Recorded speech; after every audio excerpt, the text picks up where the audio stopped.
Alors, bonjour à vous, chers choisis de Jésus. Pour nous, c'est un retour avec vous. Donc, chose promise, chose due. Donc, on est de retour pour des Facebook Live. On va vous tenir au courant pour vous donner un peu la nouvelle horaire. On ne fera pas des Facebook Live à tous les jours, mais on en fera. Chose certaine, c'est que vous aurez la joie de pouvoir entendre Guy Fromet de Rosnay déjà lundi à la même heure, 13h30, heure au Québec, là. Donc, l'heure avancée de l'Est. Et puis, vous aurez la joie de l'entendre le lundi. Léandre sera aussi là. Il reste à déterminer la journée, peut-être mercredi ou jeudi. Et certainement, Anicia reviendra aussi. Donc, on saura ça plus en détail demain. Et puis, on vous tiendra au courant. Guy Fromet de Rosnay pourra vous donner l'horaire. Il y aura ça entre les mains. Donc, avec grande joie de vous retrouver tous ensemble. Aujourd'hui, j'ai la joie de vous présenter, en fait, le rendez-vous du dimanche. Rendez-vous qui, somme toute, est porte en fait un beau titre qui s'appelle « La foi et l'amour sont inséparables ». La foi et amour sont inséparables.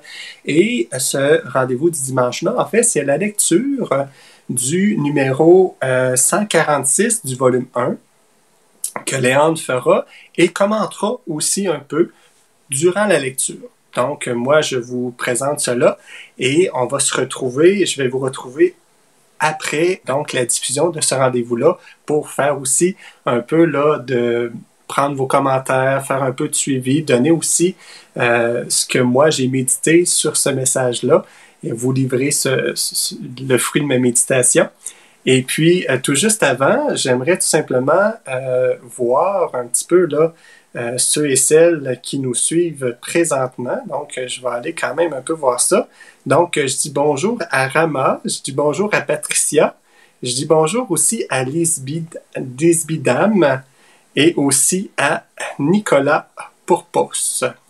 Donc, merci, oui, c'est ça, bonsoir à vous tous. Merci Nancy d'afficher cela. Donc, merci d'être là, d'être de retour avec nous dans les lives. Et j'aimerais aussi vous lire la pensée de ce jour qui est extraite du même numéro de volume, donc le numéro 146 au volume 1. Je vous le dis, donc vous allez entendre ça dans la lecture de ce numéro-là. Donc, mon enfant, soit dans l'action de grâce et la louange pour ce que je vais accomplir, même à travers un événement malheureux. Rappelle-toi ce que j'ai accompli pour mon ami Lazare en le ressuscitant alors que son corps était en décomposition. Donc, sois dans la louange et l'action de grâce pour ce que je vais accomplir, dans quelque chose qui va être dans le futur. Quelque chose qu'on demande au Seigneur, on ne sait pas quand il va quand il va répondre, mais le Seigneur nous dit, sois déjà dans l'action de grâce et la louange. Sur ces bons mots, je vous laisse rentrer plus en profondeur dans ce message-là par la lecture que Léandre va vous faire à l'instant. Donc, on se revoit tout de suite après pour la suite. À tout de suite.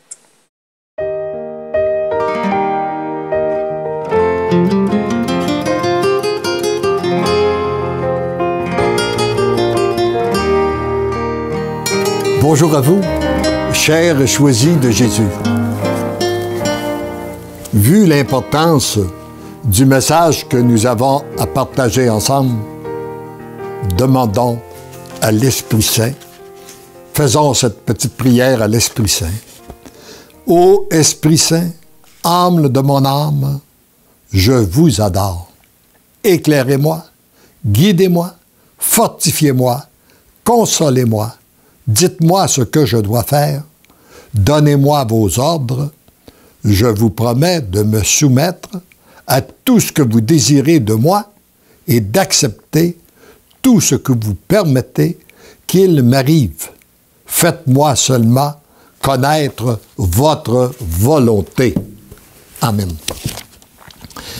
Et le texte nous dit ceci. mon tout petit, demeure à mon écoute. Où que tu sois, quoi que tu fasses, je te parle, je te guide. Dieu n'est pas muet, il nous parle. Il nous inspire, et un autre tantôt, il nous dit qu'il y a 3 façons de nous parler, soit en direct, par inspiration, comme il m'a parlé à travers ces écritures-là, et qu'il vous parle, et ça, il parle à tout le monde comme ça par inspiration, qui n'a pas été inspiré un jour par Dieu dans sa vie. Et il nous parle à travers les autres. Il faut donc être à l'écoute à travers les autres. Il nous parle à travers les événements. Puis il ajoute, je te parle, je te guide, apprends à demeurer dans la sérénité, quoi que l'on te dise, quoi qu'il t'arrive, sois sans crainte, apprends à regarder au-delà de l'événement afin d'être bien témoin de mon agir et de ma toute-puissance. Voyez-vous, tout apprendre à regarder, relever notre tête vers Dieu pour tout lui remettre et le regarder agir. Sois déjà dans l'action de grâce et la louange pour ce que je vais accomplir à travers cet événement malheureux. Rappelle-toi ce que j'ai accompli pour mon ami Lazare en le ressuscitant alors que son corps était en décomposition. Je pense qu'il est très important de méditer ce qu'a pu vivre ce cher Lazare. Comment vous aimeriez, vous, accueillir quelqu'un chez vous, l'accueillir régulièrement, la personne qui... et constater que cette personne a une grande puissance. Elle guérit des malades, elle ressuscite des morts, et vous êtes malade, puis il ne vous guérit pas. C'est ce qu'a vécu Lazare. Lazare était très près de Jésus, il l'accueillait chez lui, il était malade, il ne les guérissait pas. Et même plus que ça, il a décédé, il n'est pas venu, il a retardé 3 jours avant d'apparaître. Et lorsqu'il est arrivé, son corps était en décomposition. Et il a fait de son ami, de son plus grand ami, son plus grand miracle. Alors ça, je pense que ça doit nous donner toute une espérance. Peut-être que si nous croyons que Dieu prend du temps à écouter nos prières, à les exaucer, c'est peut-être que nous sommes son grand ami, nous sommes son plus grand ami et qu'il veut faire de nous le plus grand des miracles, des plus grandes choses. Marthe et Marie auraient bien voulu que je le ressuscite plus tôt. Lui et ses 2 sœurs auraient bien voulu que je le guérisse au temps de sa longue maladie. S'il en avait été ainsi, jamais la toute-puissance que le Père m'avait donnée n'aurait été aussi éclatante pour la conversion des cœurs. Combien de cœurs se sont tournés vers moi et continuent à se tourner vers moi à la suite de ce miracle. Regarde mon action auprès de ceux et celles qui ont été près de moi. Tu apprendras à espérer, peu importe ce qui arrive, envers et contre tous. Ce matin, je déverse en toi, autour de toi et sur toute personne, au moment de la lecture de cet enseignement, une grâce de foi approfondie. Il la déverse sûrement à vous qui m'écoutez en ce moment. Donne-moi ton peu de foi, je le remplacerai par une foi d'apôtre et de prophète. La foi et l'amour sont inséparables. En devenant des êtres de foi, vous devenez des êtres d'amour. Et en devenant des êtres d'amour, vous devenez des êtres de foi. Heureux heureuse êtes-vous de devenir l'amour et la foi et l'amour. Tendrement, je vous aime, tendrement, je t'aime. Alors, heureux sommes-nous, et la grâce que je demande pour chacun de vous, c'est que vous deveniez, et je demande pour chacun de vous et pour moi aussi, que nous devenions de plus en plus des êtres de foi et des êtres d'amour. Des êtres d'amour et des êtres de foi. Amen.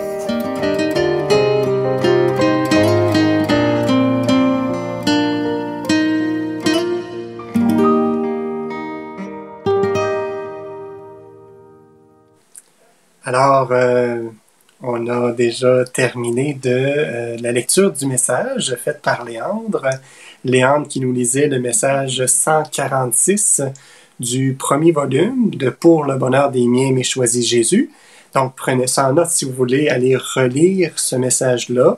Vous pouvez le faire parce que ce message-là peut vous apporter certaines méditations dans lesquelles vous pourrez poursuivre là, suite à ce vidéo-là, suite à ce Facebook Live-ci. Et je vous invite peut-être, là, pour ceux qui le veulent, ceux qui le peuvent aussi, à commenter ce qui va être peut-être source de votre méditation suite à l'écoute de cette lecture du message 146 du volume 1. Donc, je vous invite tout simplement à le commenter. Puis je prendrai vos commentaires tout au long du commentaire que moi-même je vais faire. Donc, ça sera avec joie de vous lire. Et je veux aussi, pour ceux qui se sont joints pendant le rendez-vous du dimanche, pendant la lecture, je veux vous souhaiter la bienvenue. Donc, on est heureux de se joindre à nouveau à vous après ce temps de vacances qui était très profitable là, pour plusieurs, pour chacun d'entre nous. Et puis, on continue avec ça. Donc, le titre aujourd'hui, c'est « La foi et l'amour sont inséparables ».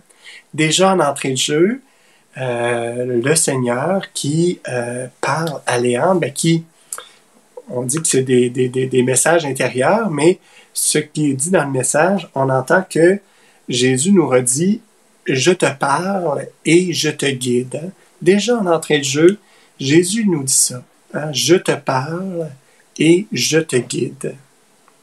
Donc, on doit être dans une confiance dans le fait que, oui, le Seigneur, il nous parle et il nous guide.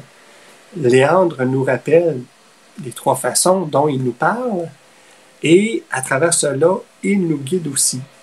Donc, déjà une interpellation, c'est de reconnaître ou de simplement rester disposé, disponible à ce que Jésus veut nous dire dans l'action de notre quotidien, bien sûr, parce que Jésus n'est pas limité à nous parler simplement dans un temps de prière, mais aussi dans tous nos loisirs que nous avons, soit en préparant le repas, soit en étant au téléphone, en parlant avec des amis ou que sais-je. On a toutes sortes de plein d'activités, prenant une marche à l'extérieur, comme c'est ravifiant. Le Seigneur nous parle. Il nous parle et puis il nous guide aussi dans chacune des tâches de notre quotidien. Donc, prenons déjà conscience de ça et puis faisons-en une prière, faisons-en notre nourriture peut-être pour ceux à qui ça touche. Et puis, ensuite, le Seigneur nous invite à tout simplement à dire, il prend les termes « apprends à ». Apprends à. Puis il nous donne deux choses précises à apprendre. Et puis la première, c'est demeure, apprends à demeurer dans la sérénité. Apprends à demeurer dans la sérénité. C'est quoi pour toi demeurer dans la sérénité? Pour moi, demeurer dans la sérénité, c'est de demeurer dans la confiance. Dans cette confiance-là que Dieu me parle et que Dieu me guide. Dans cette confiance-là. Donc, d'être non pas avec le visage centré sur moi-même, mais avec le visage centré sur les promesses que Jésus m'a faites. C'est-à-dire Promesse qu'il m'accompagne, qu'il me guide et aussi qu'il me parle. Donc, la crainte ne fait pas partie de la sérénité pour moi. Hein? C'est la confiance. Et puis, ni la peur. La peur ne fait pas partie non plus, pour moi, de la sérénité. Pour vous, hein? Qu'est-ce que être dans la sérénité? Hein? C'est quelque chose qui devrait être un pilier inébranlable. Ça ne nous empêche pas de tomber parfois. Mais chose certaine, c'est que ce pilier-là, quand je me ramasse, quand je me recentre et que je me rassois sur ce pilier-là, à ce moment-là, ce que ça vient faire en moi, c'est que ça vient me redonner la paix, ça vient me redonner la joie et ça vient me redonner la confiance. Hein? Confiance autant en moi que en Dieu qui m'a fait ses promesses. Donc, pour moi, c'est ça. Pour vous, qu'est-ce que c'est? Donc, vous pourrez y réfléchir pendant ou le prier pendant cette journée-ci. Et puis, il y en a un autre, mais si jamais il y a des commentaires, Nancy, n'hésite pas à... C'est un bon moment présentement là, à les mettre. Donc, devenons des êtres de foi et d'amour pour la grâce de Dieu. Oui, absolument. Donc, ça va aider à glorifier le nom de Dieu. Effectivement, merci beaucoup. Voilà. Bon, ben super. Donc, oui, donc Guy nous dit « Je trouve très intéressant de faire la différence entre l'occupation et la préoccupation. » Donc, on était dans ce message-là où ce qu'on a parlé d'occupation et de préoccupation. Effectivement, hein, c'est très important de faire la différence entre les deux. Puis, encore là, moi, ce que ça vient me dire, Guy, je sais où est-ce que tu t'en vas avec ça, mais moi, ce que ça vient me dire, c'est que, à quelque part, on a tous des occupations. Et puis, les occupations, s'il ne reste que des occupations, c'est-à-dire que j'engage pas ou ce que cette occupation-là ne vient pas une servitude, donc qui devient préoccupant à ce moment-là, quand c'est une servitude, et bien, à ce moment-là, ben, l'occupation devient un service que je rends au Seigneur au lieu de le rendre à quelque chose qui va tout simplement mourir. Tu sais, si je quitte mon travail, j'aurais plus de cette occupation-là. Mais si, puis j'aurais pu être préoccupé des occupations que j'avais, mais si dans l'occupation que j'ai, ben, je le fais pour la gloire de Dieu, hein, pour que Dieu soit glorifié à travers cela, à ce moment-là, ça va rester une occupation. J'aime aussi la relation entre la foi et l'amour. Donc, Guy qui nous dit ça toujours, pour augmenter ma foi, il suffit de demander à Jésus d'augmenter son amour en moi. Oui, c'est ça, exactement. Donc, pour augmenter ma foi, il suffit de demander à Jésus d'augmenter mon amour et vice-versa. Hein. Tu sais, les deux sont intrinsèquement liés. Donc, si je veux que ma foi grandisse, ben, je demande à Jésus d'augmenter mon amour. Si je veux que mon amour grandisse, je demande à Jésus d'augmenter ma foi en moi. Effectivement. Seigneur, donne-moi cette grâce de continuer, Patricia qui nous dit ça, de continuer à progresser dans ma foi afin de devenir un être d'amour comme toi tu aimes. Amen. Oui, Seigneur, donne-moi la grâce de continuer à progresser dans ma foi. Hein? Dans ma foi. Donc, de croire assez à ton amour pour que ton amour soit encore grandissant en moi et que la foi aussi soit grandissante en moi. Hein? C'est intrinsèquement relié, ces deux choses-là. Amen. Merci Seigneur de parler à tout instant. Tu m'apprends à t'écouter. Oui, exactement. Donc, le Seigneur nous parle à tout instant et puis, effectivement, apprends-moi à t'écouter. Hein? Puis, c'est très simple, hein, là où le Seigneur va nous parler, c'est souvent là où on ne s'attend pas à ce qu'il nous parle. Hein? Et c'est pour cela que, de temps à autre, dans notre semaine, dans notre journée, tu sais, ou dans les quelques heures qu'on a vécues, de simplement poser un regard sur ce que je viens de vivre, sur ce que je viens d'entendre, de prendre un temps d'observer, en fait, ce qu'a été ma journée, ce qu'a été ma semaine, pour lire à travers cela là où le Seigneur m'a parlé. ça demeure très, très intéressant, ça aussi, à faire. Heureuse de te revoir, Maria. Louisa, merci. Moi aussi, heureux de te revoir aussi en ondes. Très gentil de nous suivre comme ça. Et puis, donc, je vous parlais que le Seigneur nous demande d'apprendre deux choses. Hein? D'apprendre à demeurer dans la sérénité et de demeurer et nous apprendre à regarder au-delà de l'événement. Hein? Au-delà de l'événement. C'est-à-dire que s'il y a quelque chose d'heureux, hein, ou de malheureux qui nous arrive, il faut regarder au-delà, d'apprendre à regarder au-delà de l'événement. Ce qui veut dire que, puis c'est plus simple de prendre un exemple qui est malheureux qu'un exemple qui est heureux, parce que l'exemple qui est heureux, il nous fait tellement grandir, tellement du bien, qu'on n'est pas contrarié. Puis, de fait qu'on n'est pas contrarié, on se laisse porter par cet événement-là, et puis on ne sent pas la nécessité de voir au-delà de l'événement.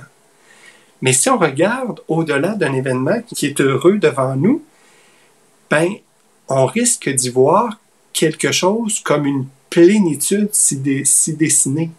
Comme si le fait que je sois heureux, que je sois joyeux à ce moment-là, dans l'événement qui m'arrive, m'indique que, ah ben Seigneur, tu m'indiques déjà que tu veux que je sois dans cette plénitude-là. Hein? Si je regarde au-dessus de l'événement, tu veux que je sois dans cette plénitude-là.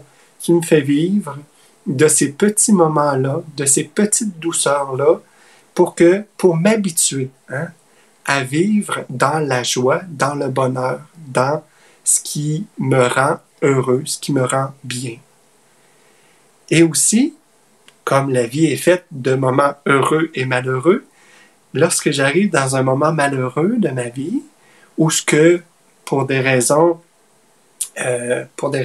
qui sont les vôtres, qui sont les miennes, ou ce que je ne peux plus, par exemple, aller visiter des personnes âgées ou des personnes qui auraient besoin d'assistance, eh bien, je suis aussi invité à regarder au-delà, au-dessus de cet événement malheureux-là.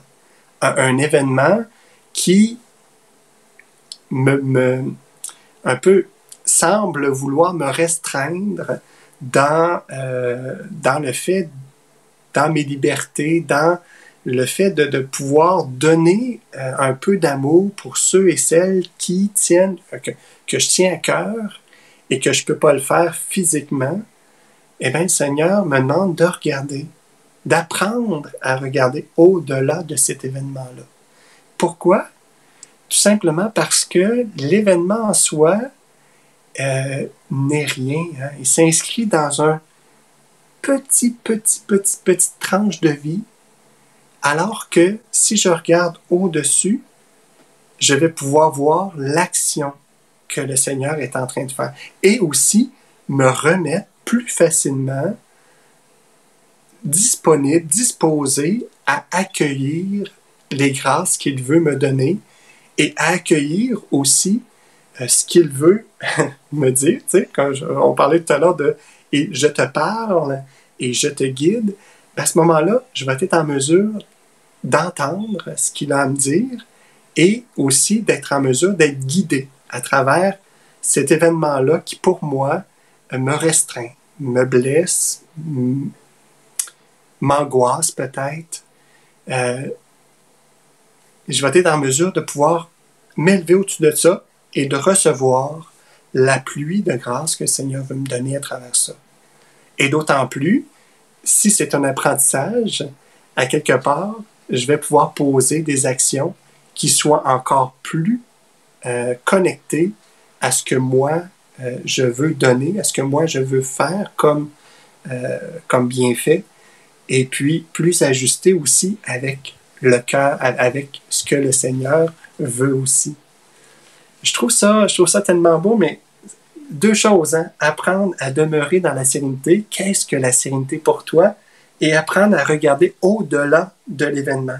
Hein? parce que le Seigneur a une visée beaucoup plus grande, même s'il nous fait vivre des événements douloureux, c'est pour nous faire grandir dans la foi et aussi dans l'amour, parce que nécessairement, si j'ai foi en son action, que je m'élève, puis je dis, ah oui Seigneur, c'est vraiment toi qui es là, même si j'ai la misère à te reconnaître dans l'instant présent, c'est toi qui es là. À ce moment-là, mon amour vient de décupler parce que je ne suis plus restreint à aimer. Donc, oui, effectivement, Genfly, je ne sais pas trop, en confiance avec Dieu. Donc, d'être en confiance avec Dieu, c'est exactement ça. C'est de regarder au-delà de l'événement. Hein? C'est d'être en confiance avec Dieu, avec ce qu'il fait. Puis d'autant plus que ça vient aussi me donner moi-même des bases pour réussir à justement avancer avec lui. Donc voilà. Donc les deux choses. Hein? Si jamais il y a d'autres commentaires, n'hésitez pas. Et je vous disais aussi dans la lecture du message, de la pensée du jour, donc qui est question tout de suite en partant, là, soit déjà dans l'action de grâce. Soit déjà dans l'action de grâce. Hein? Ça veut dire que même dans ces événements malheureux-là que je vis, ou dans cette prière-là que je fais au Seigneur, viens m'aider à passer au-delà, de ne pas rester juste dans la demande, mais d'aller aussi dans l'action de grâce. Parce que il va faire des merveilles à travers tout ça. Le temps, c'est son temps. Hein? Ne pas oublions ça. Ginette qui nous dit « J'accueille cet enseignement comme étant pour moi personnellement. Merci pour le don de la foi, Seigneur Jésus. » Oui, merci Seigneur pour le don de la foi. C'est un don, effectivement. Merci de nous le rappeler, Ginette. C'est très gentil. Et puis, on fait aussi cette prière-là avec toi. Merci pour le don de la foi, qui est très important. Donc, voilà. Foi, amour, l'un appelle l'autre. Et puis, j'ai pas eu le temps de méditer beaucoup sur cela. On demandait au Seigneur aussi dans ce message de nous donner une foi d'apôtre, une foi de prophète. Hein? Et puis, Léa n'a pas non plus médité sur dans ce qu'on avait dans l'enregistrement, n'a pas médité non plus là-dessus. Mais qu'est-ce que c'est qu'une foi d'apôtre, qu'une foi de prophète? Moi, j'intuitionne tout simplement un petit peu, j'ai pas eu le temps de le méditer beaucoup, mais j'intuitionne que c'est un peu l'harmonie entre foi et amour. Comme si les niveaux de foi, si on peut appeler ça des niveaux parce que faut se représenter les choses, mais bon, je parle de niveaux, mais c'est peut-être pas des niveaux, mais comme si foi et amour s'harmonisent très bien en moi. Hein? À quelque part, c'est que si j'ai foi en quelque chose, si ma foi, elle est grande, mon amour devrait être grand. Donc, si ma foi, elle est grande, elle ne devrait pas diviser. Hein? En d'autres mots, tout simplement. Si je divise, c'est que la foi qui est en moi manque un peu d'amour. Tu sais, Seigneur, oui, viens me donner ton amour à ce moment-là. Mais il y a ça aussi à travers ça. Un apôtre, j'ai l'impression que c'est quelqu'un qui est arrivé dans une maturité, hein, dans une espèce de maturité où ce que la foi et l'amour s'expriment conjointement et librement, donc sans laisser place à la convoitise, à la division, à toutes les sources de division qui peuvent exister. Donc, méditons ça un petit peu pour prendre des choses réelles, des faits réels. Ben, regardons ce qui, dans notre quotidien, lorsque je suis agent de division, peu importe le type de division, mais lorsque je suis agent de division, bien là, peut-être que la prière serait de dire comme Ginette, Seigneur, donne-moi encore plus de foi. Donne-moi encore plus d'amour pour que je sois comme toi, hein, un agent d'union, un agent d'amour. Voilà. Donc, je vois encore des commentaires défiler parce que j'ai mon petit téléphone à côté, mais je vous lis quelques commentaires encore si Nancy t'en a sélectionné quelques-uns et on va terminer comme ça après.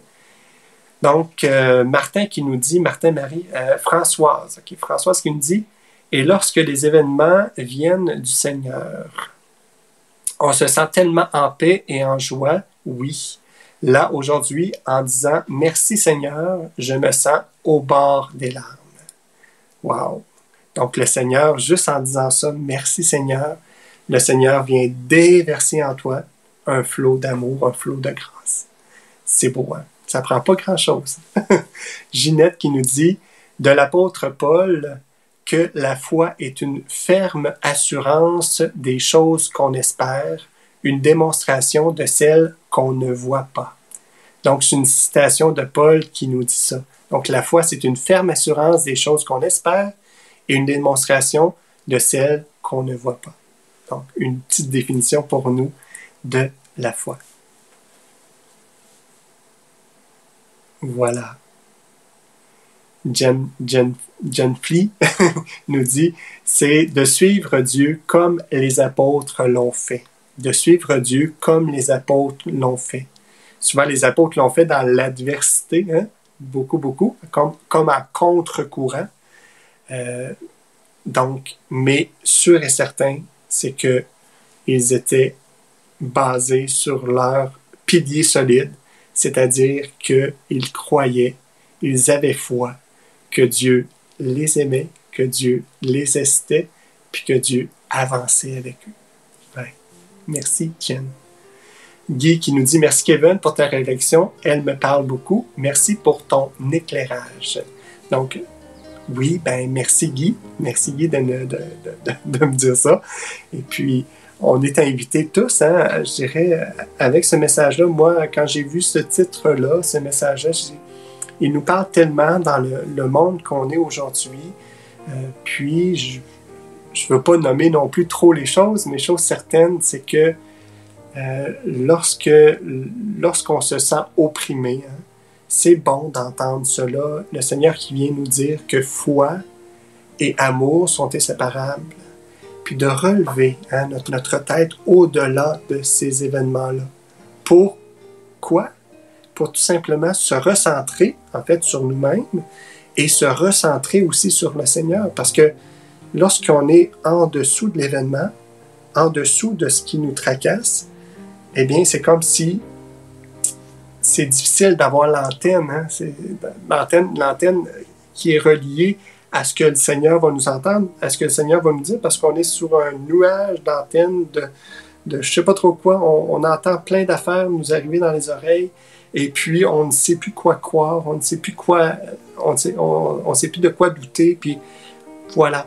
Hein? Mais si on se lève la tête, comme si la tête devient l'antenne qui nous permet de recevoir les ondes qui nous viennent de Dieu.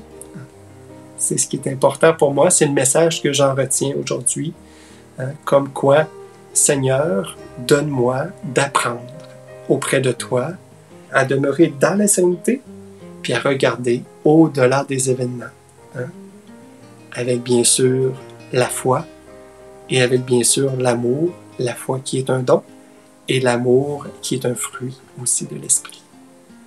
Donc, merci à chacun de vous. Et je vous dis à la semaine prochaine pour ma part. Demain, à la même heure, Guy Fromet de Roné. J'ai dit Rosné tout à l'heure, mais je pense qu'il le prononce Roné. Donc, sera là avec vous. Et puis, sachez qu'il a passé son été à méditer, hein, les messages des volumes de Pour le bonheur des miens, mais choisis Jésus. Donc, je suis convaincu que le Seigneur parlera fort à son cœur pour vous donner le fruit de certaines méditations qu'il a eues. il n'en aurait pour des heures à le faire, mais il va sûrement se tenir à un petit fruit par Facebook Live. Donc, Guy, je te cède de la place déjà pour demain. Et puis, merci d'avoir été là. Et on se dit, pour moi, à dimanche prochain.